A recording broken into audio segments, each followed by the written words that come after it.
Bueno, vamos a continuar con la segunda parte de la unidad número 9. ¿Sí? Habíamos quedado en que teníamos que empezar a clasificar a los antibióticos, ¿sí? A partir de la determinación de qué bacteria es la que está asociada a nuestra infección, ¿sí?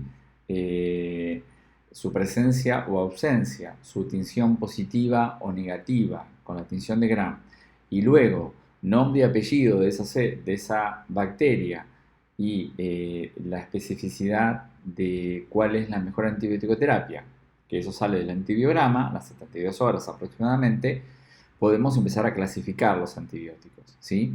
Que es lo que utiliza el infectólogo y el clínico, y nosotros como enfermeros tenemos que conocer detrás de lo que usamos, para qué sirve y cómo actúa, ¿sí? Estas son cuestiones que ya van a trabajar próximamente en cuidados enfermeros del adulto 1 y mucho más, y no lo dudo, en farmacología. Pero bueno, nosotros necesitamos una aproximación dentro de la generalidad de enfermería. Los antimicrobianos, ¿sí? Que van a ser los antibióticos, pero también son los antisépticos y también son los desinfectantes, ¿sí? Recuerden que son cosas muy diferentes, ¿sí? Un desinfectante actúa siempre sobre superficies inorgánicas, ¿sí? El hipoclorito de sodio actúa sobre superficies inorgánicas. Una mesada, una silla, la cama, ¿sí? El colchón. En cambio, los antisépticos, ¿sí? Como puede ser la clorhexidina o el alcohol al 70%, actúan sobre superficies orgánicas, es decir, sobre la piel. Entonces, yo nunca voy a decir que desinfecto la piel, sino que hago antisepsia sobre la piel. Desinfecto la mesa donde voy a trabajar. Desinfecto el colchón donde hubo un paciente. Desinfecto el termómetro que usé en el paciente, ¿sí? En cambio, la antisepsia siempre se promueve sobre superficies orgánicas. Hago antisepsia sobre el punto donde va a ingresar un catéter. Hago antisepsia sobre una curación, una herida quirúrgica, ¿sí? Eso es antisepsia, cuando utilizo antiséptico sobre una superficie orgánica. Y la desinfección es propio de superficies inorgánicas. Y ahí uso desinfectantes, ¿sí? El alcohol, por ejemplo, el 70%, se usa para ambos. Si lo uso en la piel, es antiséptico. Si lo uso sobre la superficie inorgánica de un termómetro o de la membrana de un estetoscopio, actúa como desinfectante, ¿sí? Mismo producto, diferentes funciones. Los antimicrobianos, principalmente los antibióticos, ahora vamos a poner la atención a los antibióticos, no a los antisépticos y desinfectantes, ¿sí? Que también tienen efectos bactericidas y bacteriostáticos. Vamos a pensar, entonces los antibióticos se dividen en una primera categoría que es en relación a su capacidad bactericida o bacteriostática. Si algo es bacteriostático, un antibiótico es bacteriostático, lo que está impidiendo es la replicación celular procariota de esa bacteria, ¿sí? Impide su replicación, la deja crecer, la deja envejecer hasta que muere. Lo único que evita es que esa bacteria replique, ¿sí? En cambio, un efecto bactericida lo que hace es eliminar absolutamente la bacteria, ¿sí? No la deja crecer, no la deja madurar, no la deja replicar, ¿sí? Y dentro de las bactericidas tenemos las drogas betalactámicas. Las drogas betalactámicas realmente son ácidos, ¿sí? Como el ácido clavulánico, ¿sí? Que ustedes lo deben conocer, que viene siempre asociado con la amoxicilina, ¿sí? La amoxicilina es la familia de las penicilinas. Se puede consumir solo o con un betalactámico. El betalactámico más usado, ¿sí? Para darle el efecto mucho más aún bactericida, que ya tiene la penicilina, más cuando son bacterias que han desarrollado cierta resistencia a la penicilina, se le agrega un beta-lactámico como el ácido clavulánico, ¿sí? Otro ejemplo de los beta-lactámicos es el sulbactam, ¿sí? Que ustedes lo conocen a partir de que han visto que la ampicilina, que se puede consumir de vía enteral o parenteral, ¿sí? Las formas parenterales vienen con sulbactam. El sulbactam es un ácido beta-lactámico, ¿sí? Es como el clavulánico de la amoxicilina. El sulbactam es lo mismo para la ampicilina. Las penicilinas, ¿sí? Las cefalosporinas, la más conocida es cefalotina, que es una cefalosporina de primera generación. Hay hasta quinta generación ya de cefalosporinas, ¿sí? Las que más usamos nosotros son las de primera generación, que es la cefalotina, que es endovenosa. Las de tercera generación, la ceftriaxona, la ceftazidime, ¿sí? Que son de tercera generación. Recuerden que la primera generación generalmente no necesita más dilución e inyección lenta, a diferencia de las de tercera, cuarta y quinta, que requieren dilución e infusión generalmente en el lapso de 45 minutos a 60 minutos, ¿sí? Porque si bien ganaron efectividad, también ganan la toxicidad. También tenemos los carbapenémicos, ¿sí?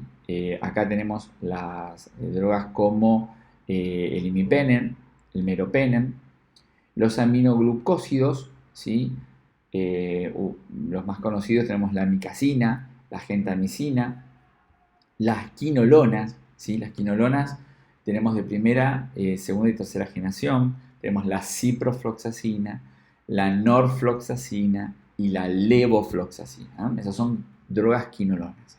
Todas estas son efecto bactericida, ¿sí? Rompen rápidamente a la bacteria, impiden su replicación, su crecimiento, su maduración en el momento en que se consumen.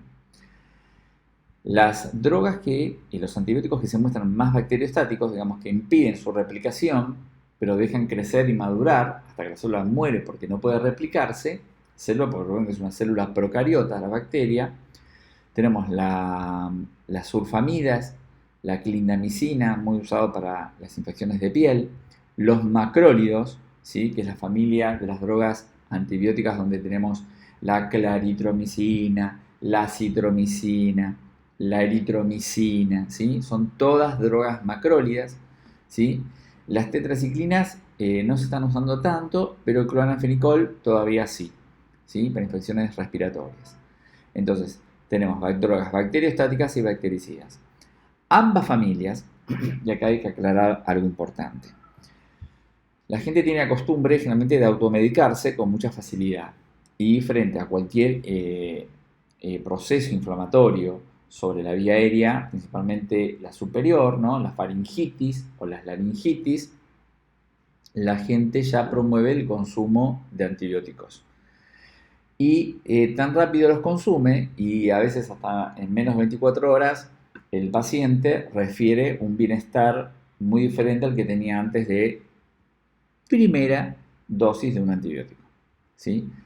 Bueno, recuerden algo muy importante. El efecto bactericida y bacteriostático, a partir de que se consumen de forma enteral o parenteral, tardan entre 48 y 72 horas en hacer efecto, ¿sí? Entonces, si yo me tomo un comprimido de un bactericida o un bacteriostático, no puedo 12 horas después, ni un día después, decir que estoy mejor. A ver, puedo decirlo sí, pero ahí hay dos cosas. O hay un efecto placebo haciendo efecto, o la enfermedad se está autolimitando y resolviendo sola, porque sabemos que más del 90% de las infecciones de la vía respiratoria alta son virales. Entonces un antibiótico no le hace nada, ¿sí? Si yo tengo una infección viral, los antibióticos no hacen nada. Entonces, cuando un paciente a las pocas horas del consumo dice estar mucho mejor, ahí o es el efecto placebo o la evolución natural de la enfermedad que se está autolimitando y genera ese bienestar. Porque el efecto bactericida o bacteriostático que tengan las drogas, recién a las 48 72 horas empiezan a hacer efecto. Entonces, hasta esas horas yo no puedo decir que es el efecto del antibiótico. ¿Y cómo funcionan cómo funcionan los antibióticos? Bueno, los antibióticos funcionan a partir de diferentes mecanismos. Tenemos los que inhiben la formación de la pared bacteriana, ¿sí? Digamos, inhiben que la pared bacteriana se forme, ¿sí? O directamente la rompen. Y ahí tenemos las penicilinas y las cefalosporinas, ¿sí? Que fíjense que son bactericidas. Entonces, ¿qué formas tienen las drogas de actuar? ¿Sí? Más allá de su capacidad bactericida o bacteriostática. Bueno, las penicilinas y las cefalosporinas actúan inhibiendo la formación de la pared bacteriana. ¿Sí? Es decir, se está queriendo replicar, ¡pum! Y inhibe la formación de la pared. Si no hay pared bacteriana, no hay forma de vida bacteriana posible. Inhibir su síntesis proteica. ¿Sí? Recuerden que las bacterias, aunque son procariotas y carecen de organelas, solamente tienen ribosomas. Y los ribosomas son unos como protoorganos, unas protoorganelas que tienen proteínas más ácidos que promueven la formación de proteínas para su crecimiento. ¿Sí? Eso lo van a ver como ribosomas S30, S50, más adelante, no ahora. Entonces, los aminoglucósidos, las tetraciclinas y los antibióticos macrólidos actúan inhibiendo la síntesis proteica de las proteínas, de las bacterias. Entonces, al no haber síntesis proteica, no hay crecimiento. Por lo tanto, el comportamiento es bactericida, pero también bacteriostático.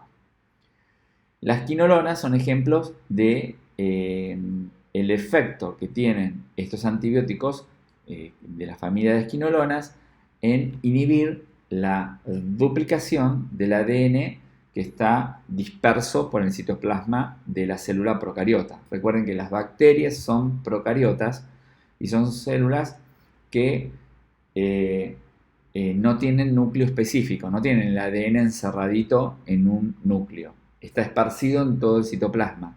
Entonces, las quinolonas evitan la duplicación del ADN. Si no se duplica el ADN, no hay forma de reproducción.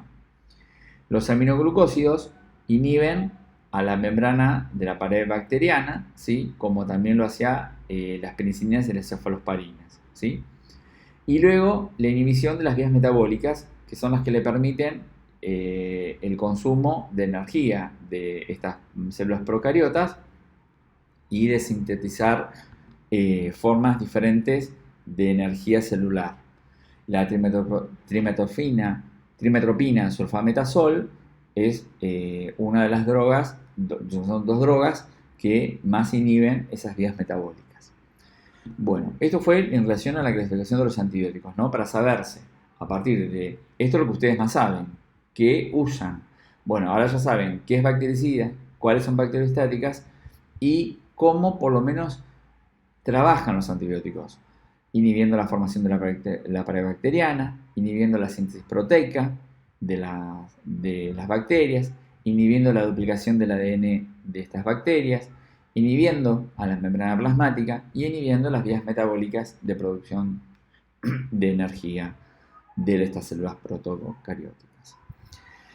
Los invito a que luego vean este video de una fuente invitada, ¿sí? Muy interesante, sobre las generalidades de antibiótico. Dura 27 minutos, así que paciencia para verlo y quizás les pueda servir para tomar algunos apuntes muy interesantes.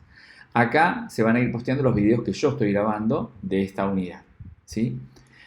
Acá dice recomendaciones en el consumo de antibióticos, texto a pie de página. Ahora lo vamos a ver y vamos a ver qué es lo que se tiene que saber de ese texto y el video explicativo de nuestra fuente. Así que estamos explicando sobre nuestra página en particular.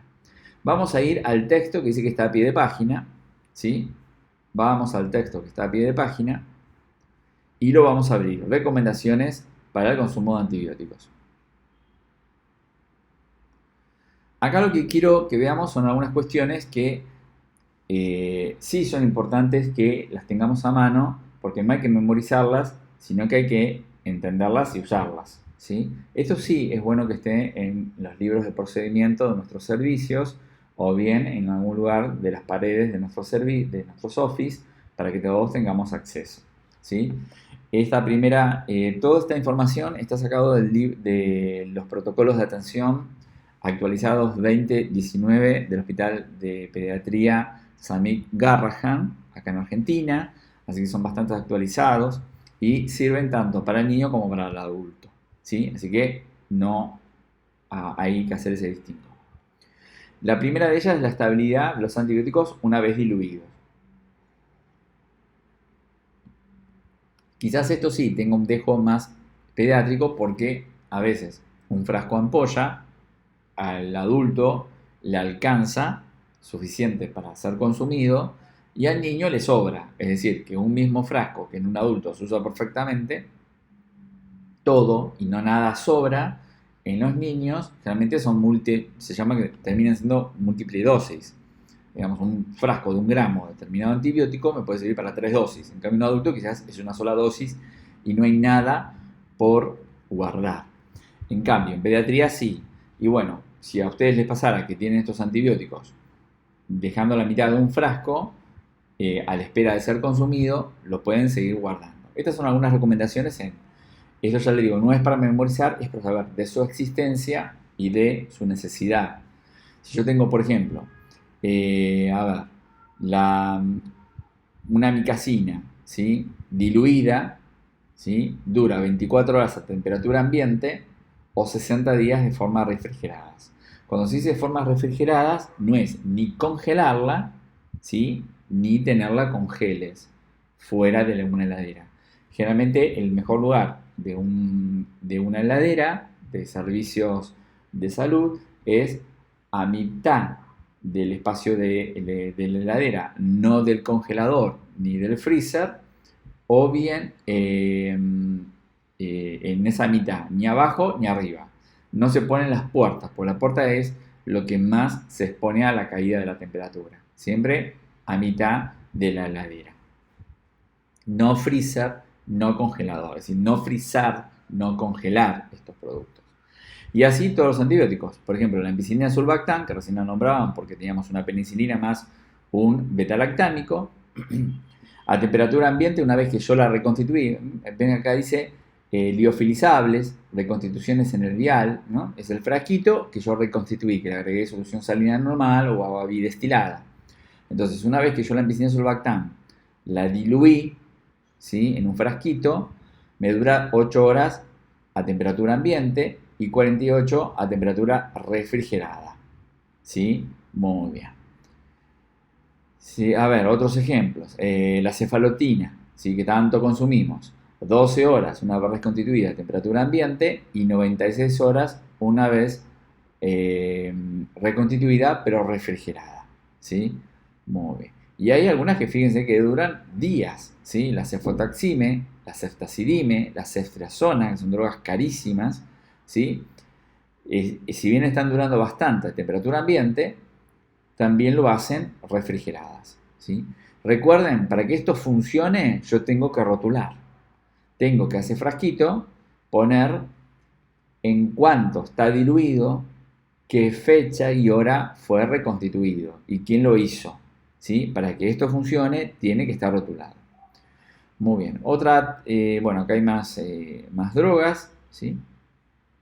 Acá es la frecuencia de consumo antibiótico, digamos, qué producto cada cuánto más frecuentemente se suele indicar, ¿sí? Digamos, esto si bien va de la mano de la necesidad del paciente y del servicio de infectología y de clínica, nosotros sabemos que hay antibióticos que pueden ser consumidos frecuentemente a una frecuencia determinada, ¿sí? Por ejemplo, la anfotericina, ¿sí? La anfotericina, que es un antimicótico parenteral, no es un antibiótico, sino que tiene efectos sobre las micosis, se dan o una vez al día, cada 24 horas, o cada 48 horas. Yo no voy a encontrar una anfotericina que diga cada 6, cada 8, cada 12. No, la anfotericina es una vez al día o cada 48 horas. La ampicilina sulbactam puede darse cada 6 horas o cada 8 horas, ¿sí? Difícilmente se dé cada 12 o una vez al día o cada 2, ¿sí? Para eso sirve este cartelito de frecuencia de dosis, para tener una idea sobre el control de lo que me indican, ¿sí? ¿Se entiende? Perfecto. Muy bien. Acá están todos los antibióticos y antimicóticos y antivirales que según esto es la frecuencia, con cuanto más uno va a ver que algo se indica, ¿sí? Muy bien. Y luego llegamos acá, que esto sí es muy importante, que dice recomendaciones para la administración de antibióticos. Si bien esto lo vamos a ver seguramente en cuidados enfermeros del adulto y en farmacología más, yo quiero que por lo menos ver un ejemplo para que ustedes conozcan que y romper con ese mito de que todo se consume en cantidades cualquiera. Es decir, a veces está ese mito que dice, ah, sí, ese antibiótico siempre lo dividimos en 100 mililitros. Ah, ese antibiótico siempre lo dividimos en 300 mililitros. Eso no es así. Los antibióticos están prescriptos y están determinados su consumo en volumen y en tiempo en relación a la toxicidad que pueden promover. Tanto porque o estén muy mal diluidos, generalmente por déficit, o porque sean consumidos muy rápidos, entonces por tiempo, en déficit. Acá lo que yo necesito que ustedes le presten atención es en relación, además de la droga, obviamente, es conocer si se puede dar en push, ¿sí? O no, ¿sí? Los tiempos recomendados de infusión, es decir, cuánto es el tiempo en el que yo puedo recomendar que algo se infunda o se consuma, el tiempo mínimo, es decir, nunca menos de, ¿sí? Y si son productos que puedan darse o no por vía intramuscular, ¿sí? Que a veces uno está en esa disyuntiva de si ese antibiótico puede darse por una vía exclusivamente o puede usar otra vía, ¿sí? Lo que sí sabemos es que la mayoría o todos nuestros antibióticos parenterales no pueden ser biorales, ni los biorales pueden ser parenterales, por favor. Vamos al ejemplo clásico de, por ejemplo, a ver, vamos a uno que ustedes seguramente consumen mucho, o que ven consumir mucho, es la vancomicina, ¿sí? La vancomicina es un antibiótico que está a la vanguardia del tratamiento de las infecciones nosocomiales. Fíjense que dice, ¿sí? En relación a cuánto de droga por mililitro se tiene que diluir en tanto concentración final, que nos permite decir lo siguiente. Yo ahora lo voy a explicar y vamos a hacer un caso para poder entenderlo mejor, ¿sí? La vancomicina muchas veces ustedes van a ver que entran a un servicio y dicen, ah, siempre en 400 mililitros. ¿Tiene indicado 500 miligramos? En 400. ¿Tiene indicado 1 gramo? En 400. ¿Tiene indicado 2 gramos? En 400. ¿Sí? Entonces parece que todo es en 400, cuando no tiene que ser así. Porque este antibiótico tiene la siguiente relación. Yo puedo consumir en un rango entre 2,5 a 5 miligramos por mililitro. Es decir, esta primera columna que dice mililitros de administración, lo que nos está diciendo es que cada mililitro que yo consuma de ese producto, yo como paciente, no puede ser menor a 2,5 ni mayor a 5 miligramos de mililitro. ¿Por qué? Porque si yo supero la concentración, que porque cada mililitro haya más de 5 miligramos, me estás exponiendo a la toxicidad. Y el mínimo significa para que no sobrehidrates al paciente. Es decir, si yo digo que en un mililitro hay 2,5 miligramos de vancomicina, significa que esa dilución final está bastante diluida, es mucho volumen. Pero es el límite mínimo aceptable. En cambio, si yo digo que hay 5 miligramos por mililitro, se concentró la droga. Hay más droga, es menos volumen de dilución. ¿Cómo sé yo cuál usar?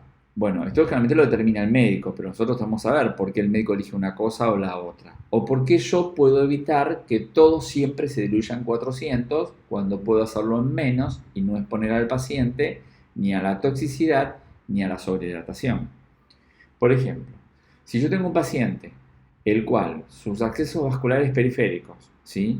Esta droga es muy flebotóxica. Flebo, vasos venosos, ¿sí? Tóxico, toxicidad. Lo que más promueve son flebitis, procesos inflamatorios en la vena. Entonces, la vancomicina es muy flebotóxica, además de ototóxica y nefrotóxica. Pero poner que yo tengo un paciente que tiene una función renal y hepática normal, entonces me aseguro que la excreción y la eliminación están aseguradas, pero estos son los límites, ¿sí? Yo no puedo ni bajarlos ni superarlos. Pero mi paciente rápidamente, tan pronto consume vancomicina, desencadena una flebitis. Entonces, lo que yo puedo hacer es tratar de diluir lo más que pueda el producto para minimizar el impacto flebotóxico en el paciente. Entonces voy a decir, y ahí vamos a un ejemplo. Si yo digo que mi paciente tiene vancomicina, ¿sí? 1 gramo a pasar en el lapso de, vamos a ponerlo, 1 hora 30 minutos. ¿Sí? Porque fíjense que la vancomicina dice que no se recomienda para nada administrarse en push, se tiene que dar a una velocidad no menor de 10 miligramos por minuto y lo mínimo son 60 minutos. Entonces, si yo supero los 60 minutos, ya 1 hora 30 hay cierto confort en relación y seguridad de lo que se va a consumir. ¿Sí? O si no, voy a los 10 miligramos minuto. Vamos a primero la primera columna, ¿sí? Entonces, yo tengo que dar 1 gramo. Y mi pregunta es, bueno, yo lo que quiero hacer es diluirlo mucho este producto, porque mi paciente tiene buena función renal, no tiene cardiopatía congestiva, tolera bien los volúmenes, pero cada vez que le paso la vancomicina tiene una flebitis y ya no sé dónde poner más acceso vascular. Entonces, la recomendación que es, bueno, diluíla todo lo que puedas. ¿Y cuánto es todo lo que puedas? 2,5 miligramos por mililitro, ¿sí? Ese es el límite máximo de dilución. Entonces, yo me planteo lo siguiente. 1 gramo de vancomicina que yo le tengo que dar, lo voy a transformar en miligramos. 1 gramo son 1000 miligramos. Primera transformación. Y yo digo ahora lo siguiente. Si 2,5 miligramos lo puedo diluir en 1 mililitro, 2,5 miligramos lo puedo diluir en 1 mililitro, es decir, puedo tener en 1 mililitro 2,5 miligramos. Yo digo, si yo tengo que darle 1000 miligramos, ¿cuántos mililitros finales voy a usar para diluir? ¿Sí? Entonces, a partir de esta regla simple, puedo decir lo siguiente. 2,5 miligramos en 1 mililitro, ¿sí? Es el máximo de dilución. Y yo tengo 1000 miligramos para infundir. ¿Cuántos mililitros puedo usar totales para diluir ese gramo de vancomicina? Entonces, 1000 miligramos de vancomicina por 1 dividido 2,5. Me da 400 mililitros. ¿Sí? Ahí sí me da 400 mililitros. Entonces yo ese gramo de vancomicina lo diluyo en 400 mililitros y voy a tener una dilución final de 2,5 miligramos por mililitro. Y eso lo paso en esa hora de 30 que me había pautado para minimizar las toxicidades por infusión, por velocidad de infusión. Si yo en cambio tengo un paciente que tiene enfermedad cardíaca congestiva, digamos que no tolera los volúmenes, ¿sí? No le puedo dar mucho volumen de diluciones porque el paciente no lo tolera y después tengo que salir corriendo con los diuréticos. Entonces, ¿qué hago? Concentro la droga, lo llevo a más droga en menos volumen. Entonces, si yo usara el mismo ejemplo que antes, yo digo, bueno, a ver, quiero obtener 5 miligramos en 1 mililitro de la dilución final. Y yo tengo que dar 1000 miligramos de vancomicina, X mililitros. Y eso les va a dar exactamente la mitad de lo anterior. 1000 por 1 dividido 5, 200 mililitros.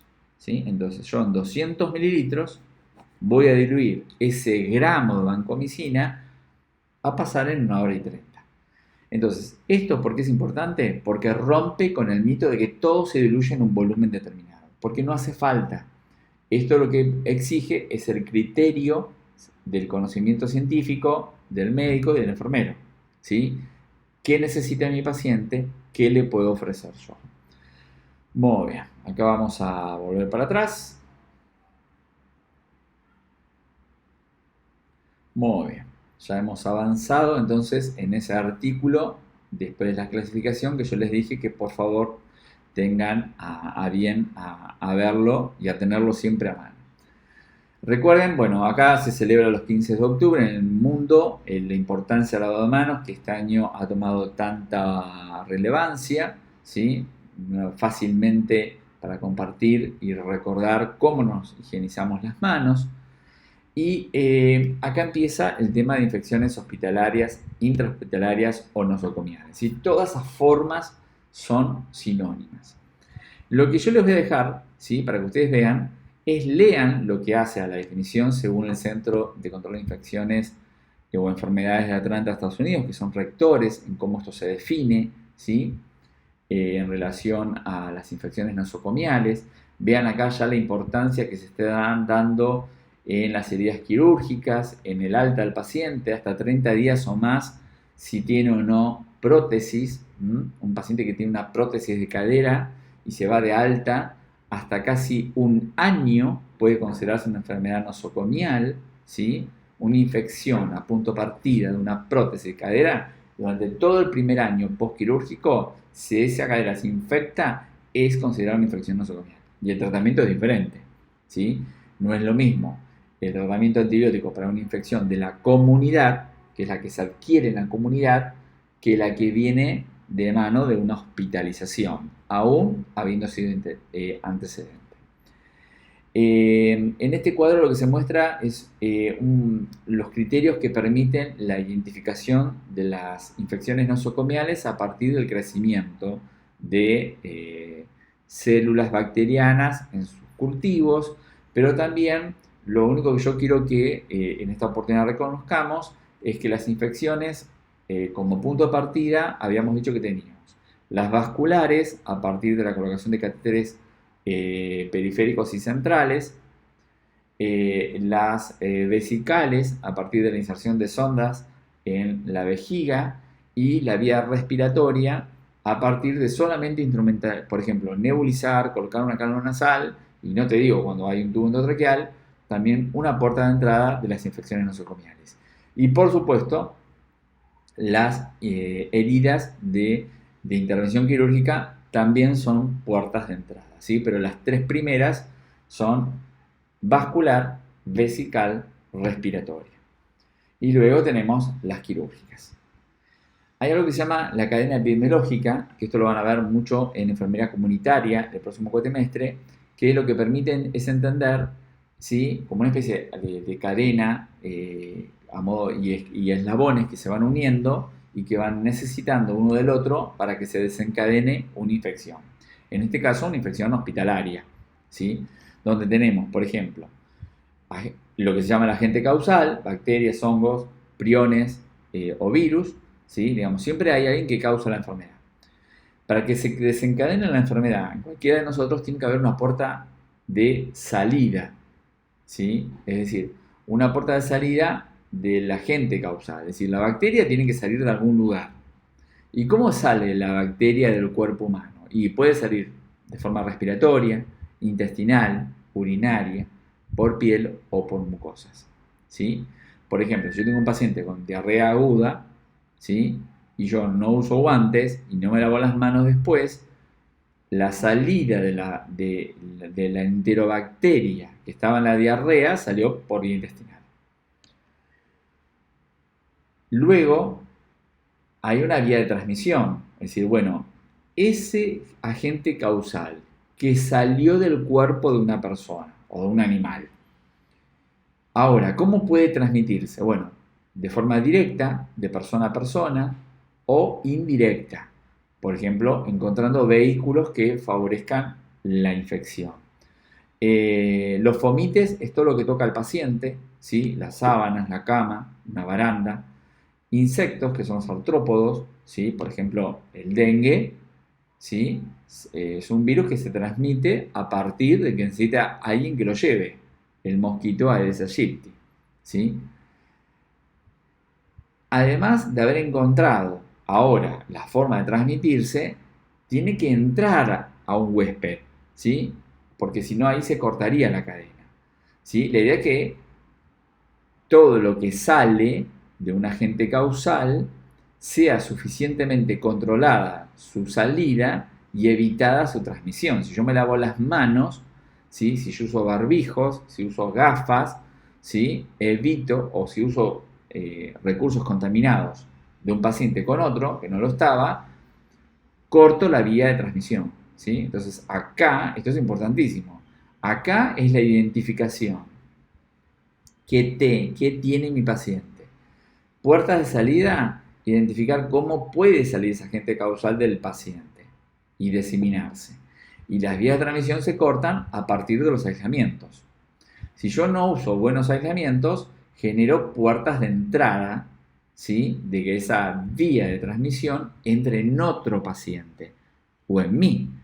Y yo o el otro paciente, que no teníamos esa enfermedad, somos huésped de una enfermedad, ¿sí? Entonces, acá en las vías de transmisión actúan las precauciones o formas de aislamiento a partir de una identificación del agente causal, de haber conocido cómo sale ese agente causal para evitar puertas de entrada y que alcance a huéspedes susceptibles. Después, obviamente les dejo acá, esto ya lo van a ver el año que viene, pero estos son cartelitos que ustedes van a ver mucho en las habitaciones de los hospitales, donde se dicen, bueno, las precauciones que pueden ser estándar, ¿sí? Sobre todas las formas que puede haber de puerta de salida de los agentes causales, y después algunas que son específicas, aislamiento de contacto, ¿sí? Fíjense que todo lo que sí se puede hacer en beneficio de evitar la salida de la puerta de salida del agente causal y que no genere vías de transmisión, el aislamiento respiratorio por gotitas, ¿sí? Y el aislamiento respiratorio aéreo, ¿sí? Todas las recomendaciones en torno de lo que sí podemos hacer y lo que debemos contar como recursos para contener estas vías de transmisión. Esto no es más que leerlas, repasarlas, esto en un examen final y en las prácticas profesionalizantes del año que viene se pide que por favor se sepan, ¿sí? Porque ahora no hay una instancia de evaluación de estos temas, sino es en la práctica y en el final, no en ningún recuperatorio de los que vamos a tener, porque estos temas no se evaluaron en los parciales, sino que se van a evaluar en las prácticas y en los finales. Luego acá tienen una serie de glosarios que están invitados a ver para reconocer que hay palabras, como ya antes habíamos dicho, lo que es un antiséptico, lo que es un desinfectante, sobre dónde actúa uno, sobre dónde actúa el otro, qué es higiene, qué es limpieza, qué tipo de materiales tenemos a nuestro alcance, qué es crítico, no crítico y semicrítico en relación a la contaminación a la que pueden alcanzar y qué necesitan, ¿sí? Para ser decontaminados. Eso en relación entonces hasta nuestra unidad número 9, que como ya les dije, es una unidad que requiere atención, pero para las prácticas profesionalizantes y para nuestro examen final por venir seguramente el año próximo. Bueno, damos por acá finalizada la unidad número 9.